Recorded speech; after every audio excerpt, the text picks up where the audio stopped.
kami betul-betul prihatin dengan kejadian tindak korupsi ini. Karena korupsi ini merupakan kejahatan yang menjadi perhatian kita semua. Karena tidak hanya perbuatan melanggar hukum, tetapi korupsi ini juga merugikan keuangan negara, perekonomian negara, dan merampas hak-hak rakyat, termasuk hak kita semua. Apalagi di masa sekarang, kita prihatin karena kita sama-sama masih menghadapi pandemi COVID-19. Adapun kejadian yang kita tangani adalah tim KPK telah mengamankan 6 orang pada hari Jumat tanggal 26 Februari 2021 lebih jam 23.00 sampai dengan dini hari di 3 tempat yang berbeda di daerah Sulawesi Selatan. Yang pertama adalah rumah dinas saudara IR di kawasan Harta Sening, Jalan Pors Bulukumba, dan rumah jabatan dinas Gubernur Sumatera Sulawesi Selatan sebagai berikut. Yang pertama adalah AS, profesi adalah sebagai kontraktor. Yang kedua NY sebagai supir daripada saudara AS, seorang kontraktor. Ketiga SB adalah ajudan dari saudara NA. ER jabatan adalah sekretaris dinas PUPR Provinsi Sulawesi Selatan.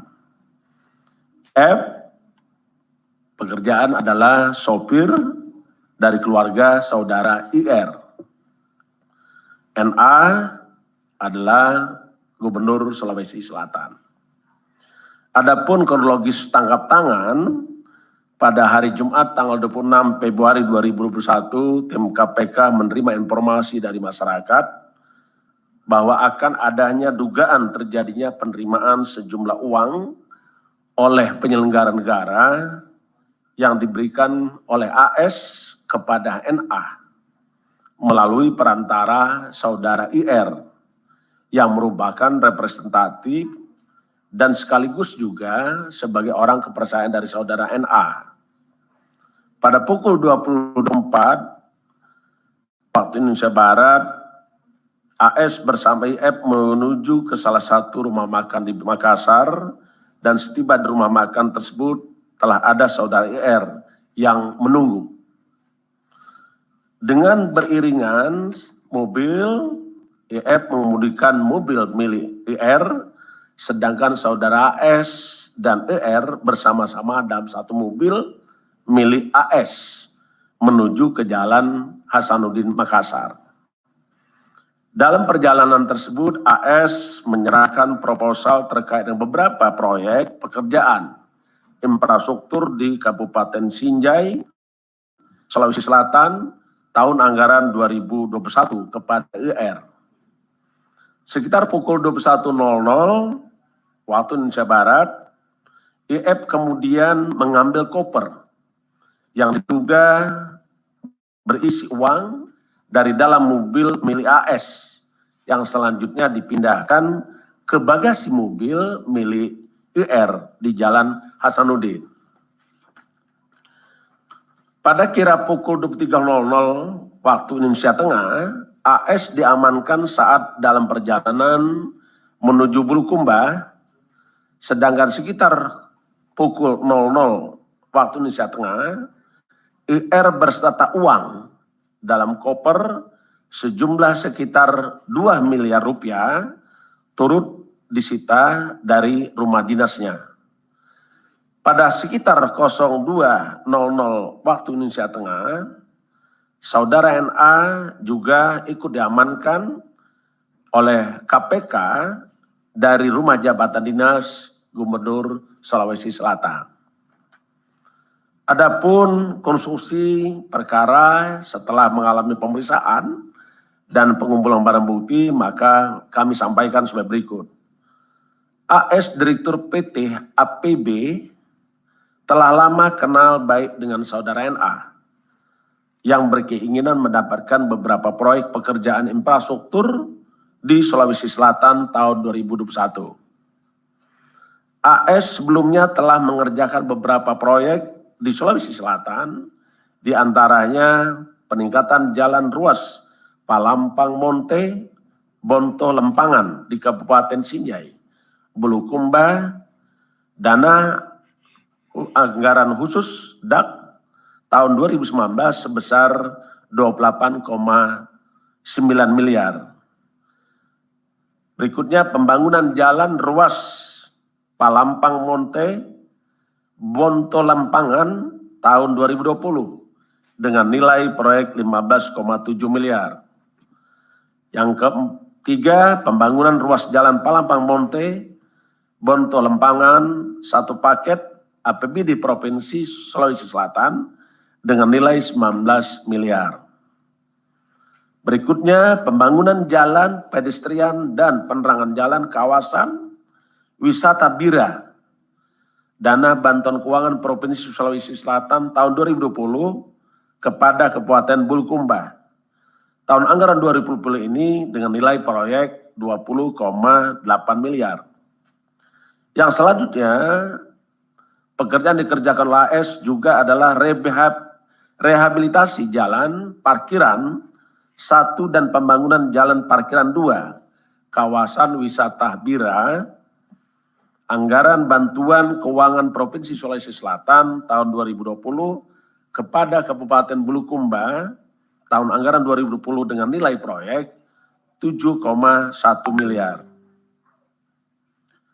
Sejak bulan Februari 2021 telah ada komunikasi aktif antara saudara AS dengan IR sebagai representasi dan sekaligus orang kepercayaan saudara NA untuk bisa memastikan agar AS mendapatkan kembali proyek yang diinginkannya di tahun 2021.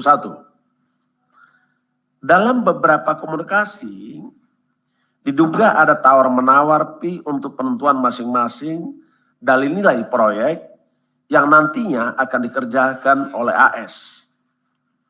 Pada sekitar awal Februari 2021, ketika NA sedang berada di Bulukumba bertemu dengan saudara IR dan juga AS yang telah mendapatkan proyek pekerjaan wisata Bira.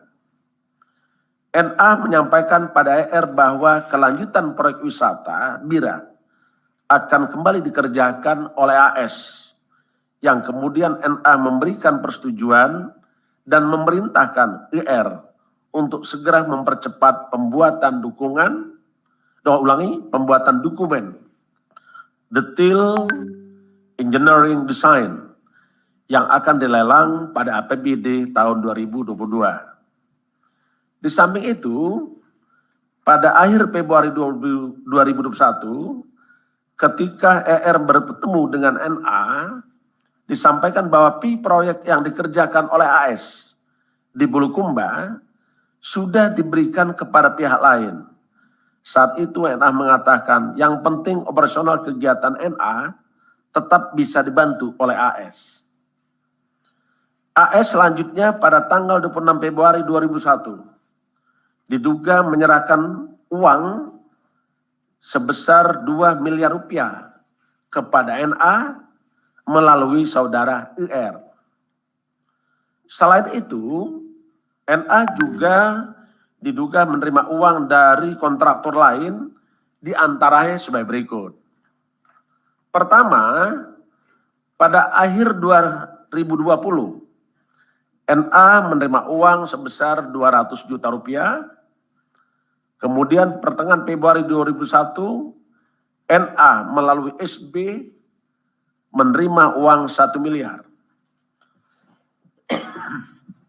Selanjutnya pada awal Februari 2021, NA melalui SB menerima uang sebesar 2,2 miliar.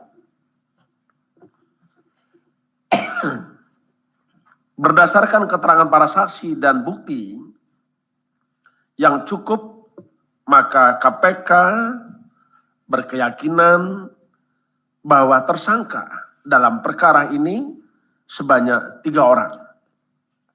Pertama, sebagai penerima yaitu saudara NA dan saudara UR. Sedangkan sebagai pemberi adalah saudara AS.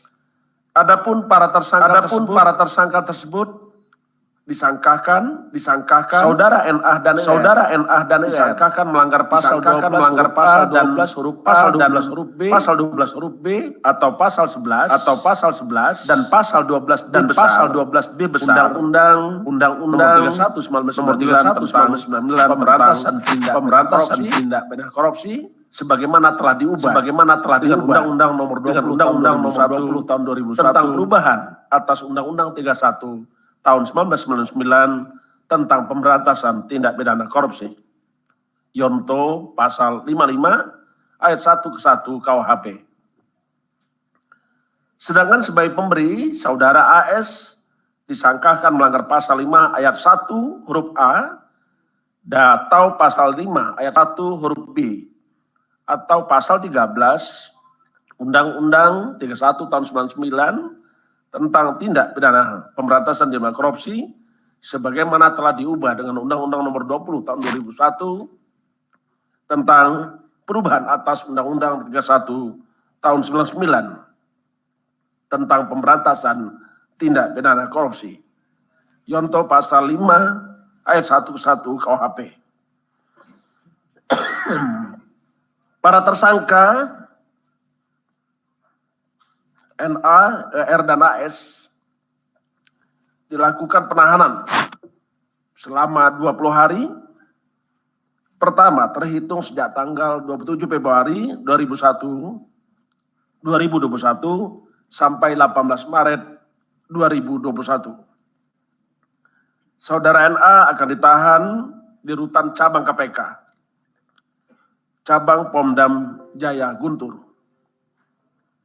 IR ditahan di rutan cabang KPK pada Kapling C1. AS ditahan di rutan cabang KPK pada Gerung Merah Putih. Untuk memutus rantai penularan COVID-19, kita sangat-sangat memahami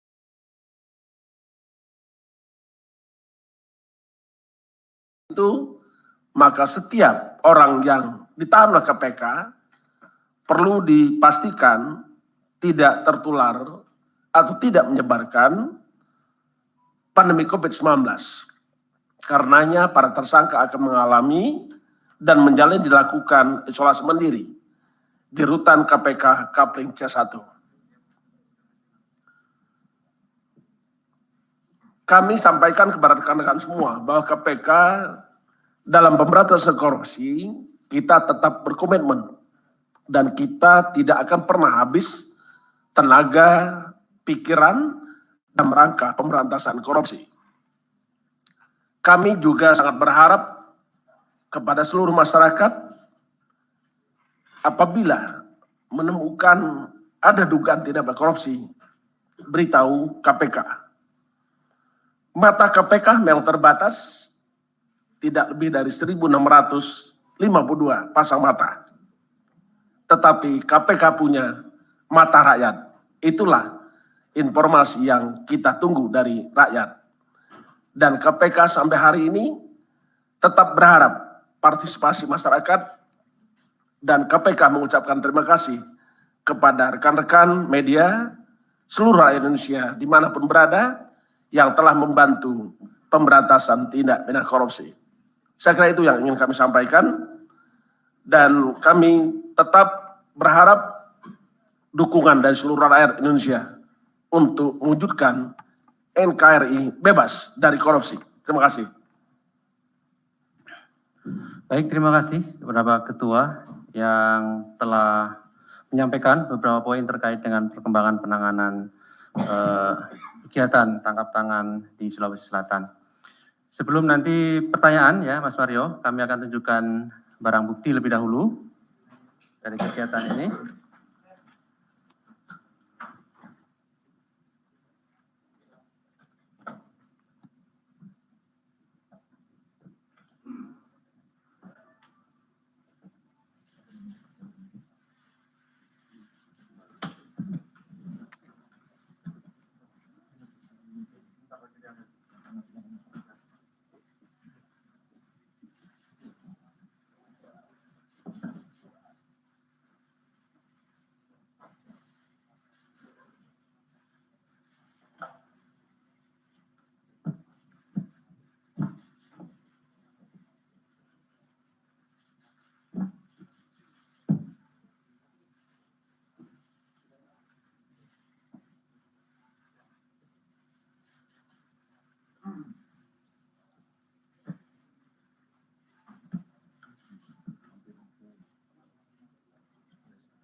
Ada Mario di situ.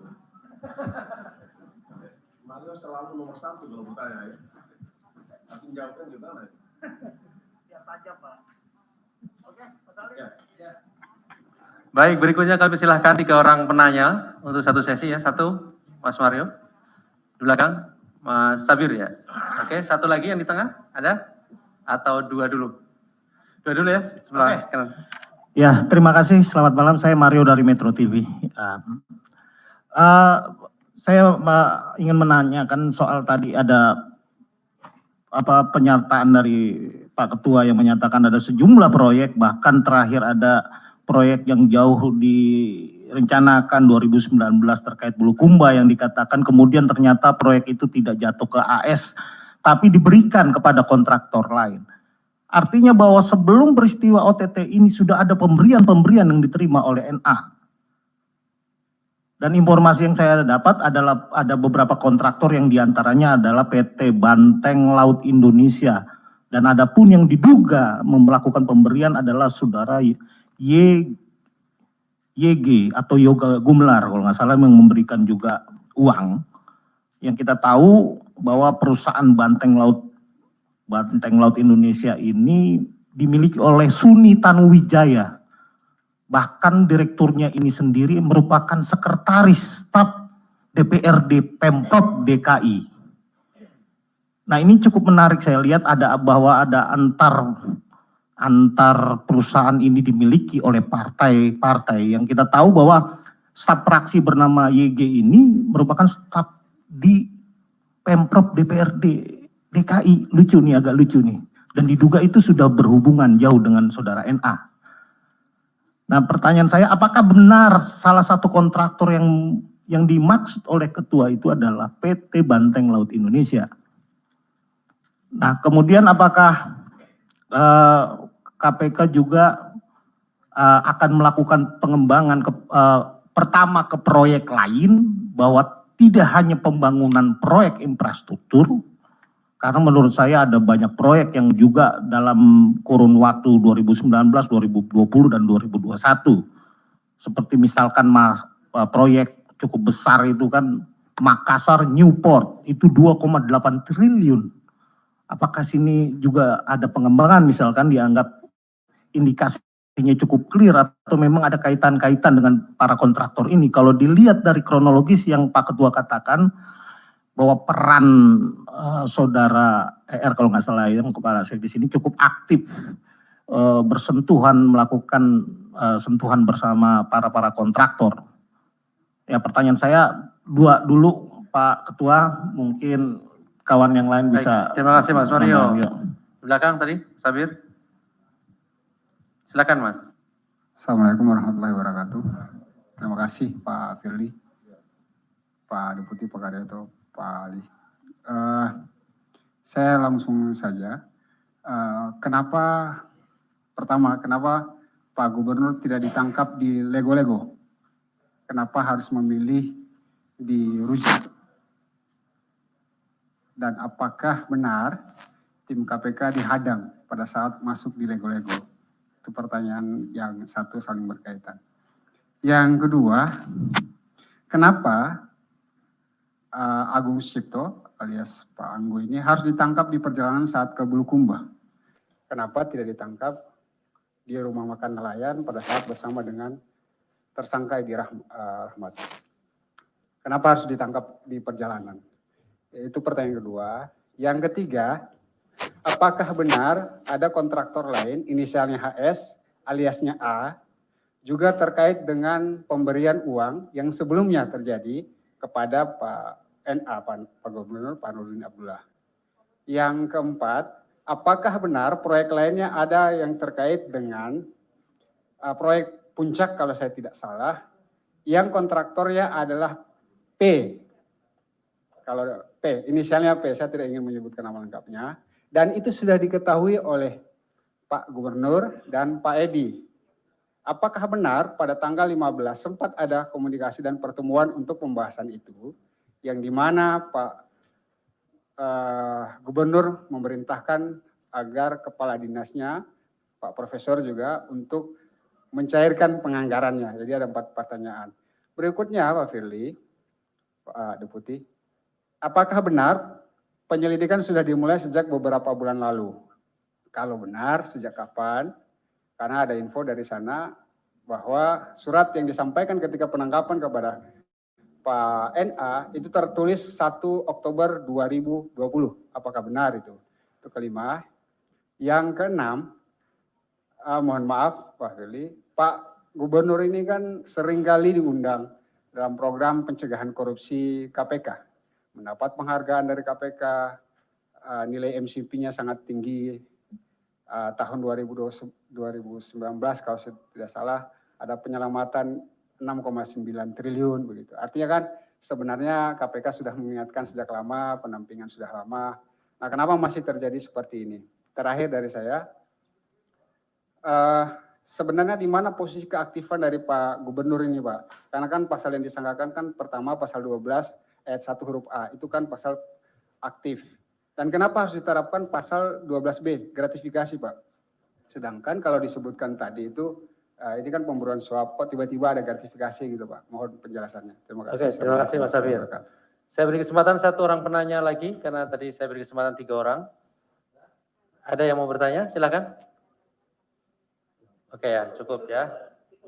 Baik, terima kasih Mas Mario dan Mas Sabir. Kami silakan Pak.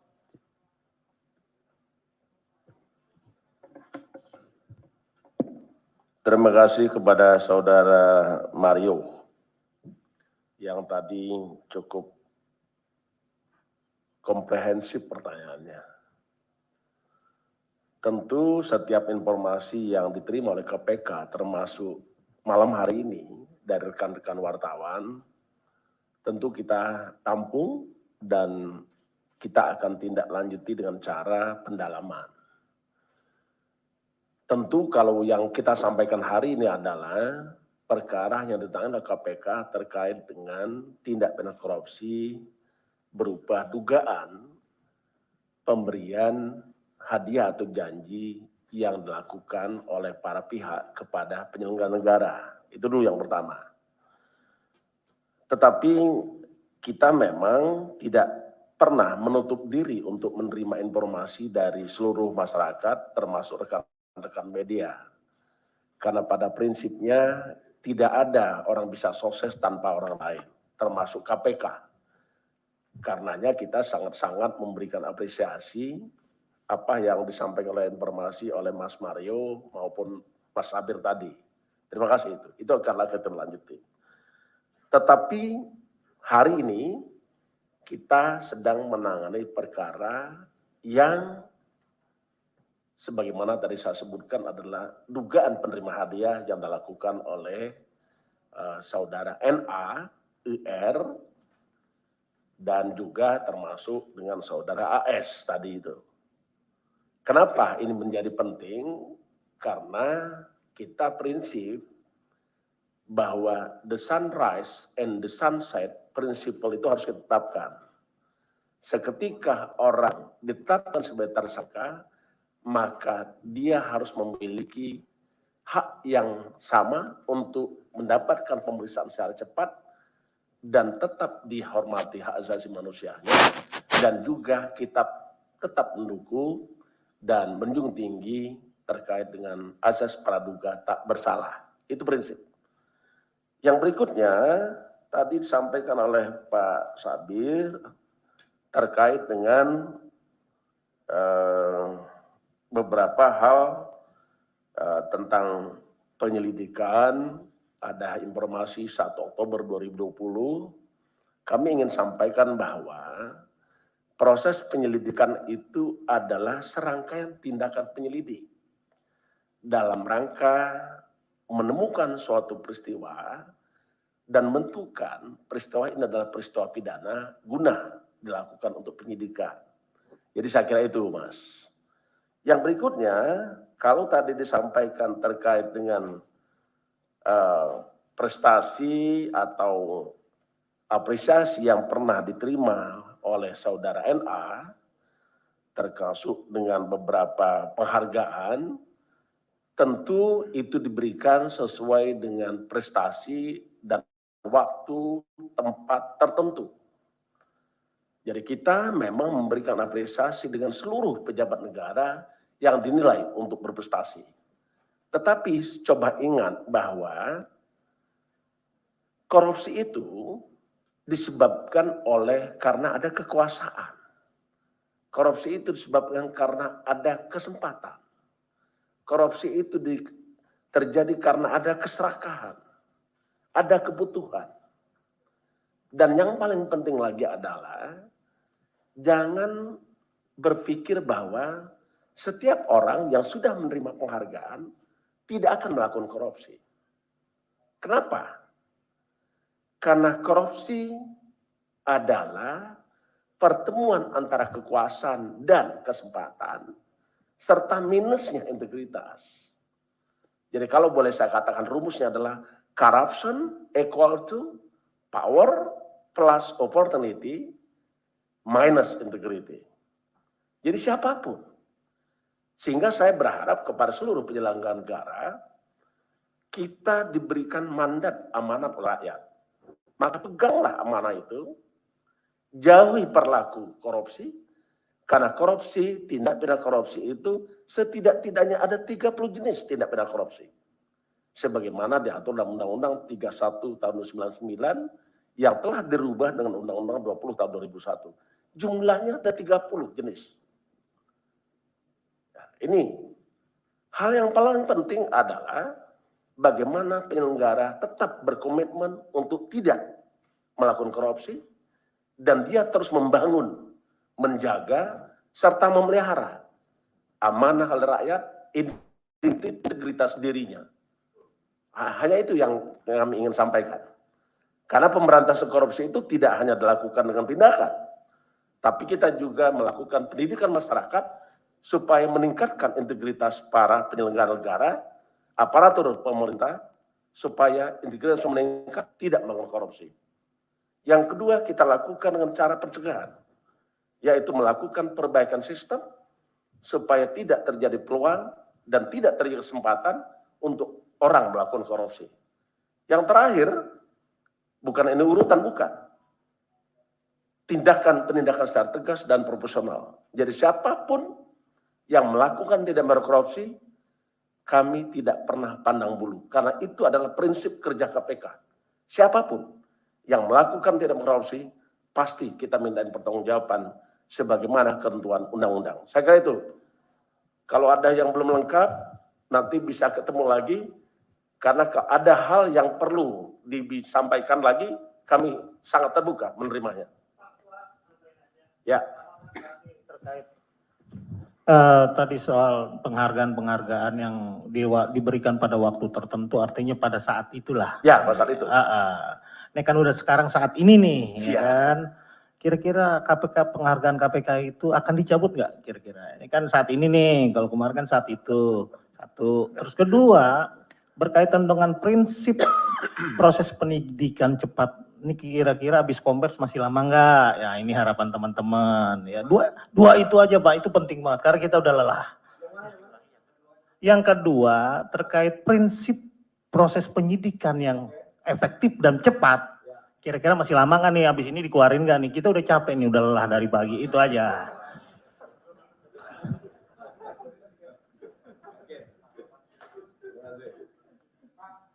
Pak Sabir ya.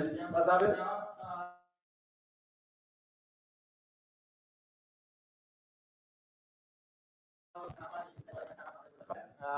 Ada P, nama inisialnya proyek puncak, ada HA juga yang juga sebelum penangkapan itu terjadi komunikasi dengan Pak Edi, begitu ya Pak.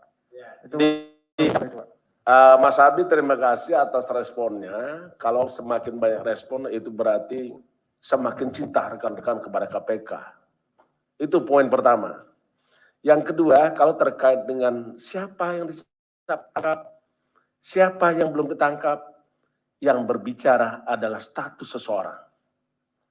Apakah seseorang ini patut diduga sebagai tersangka? Karena pada prinsipnya, tersangka adalah seseorang yang karena perbuatannya atau keadaannya berdasarkan bukti permulaan cukup patut diduga sebagai pelaku tindak pidana. Jadi siapapun Mas, siapapun ya. Jadi kita tidak menutup kemungkinan nama-nama Mas yang sebutkan tadi perlu kita dalami. Apakah betul dia adalah seseorang yang melakukan suatu perbuatan? Apakah perbuatan itu ada perbuatan melawan hukum? Apakah itu juga memiliki sifat kesalahan? Apakah juga itu dapat kita pertanggungjawabkan? Dan yang paling penting adalah KPK bekerja dengan prinsip adanya kecukupan alat bukti. Jadi jangan khawatir, kalau ada yang belum ketangkap, seketika alat bukti cukup, pasti dilakukan penangkapan. Baik, terima kasih. Saya kira cukup ya. Cukup lah. Cukup ya.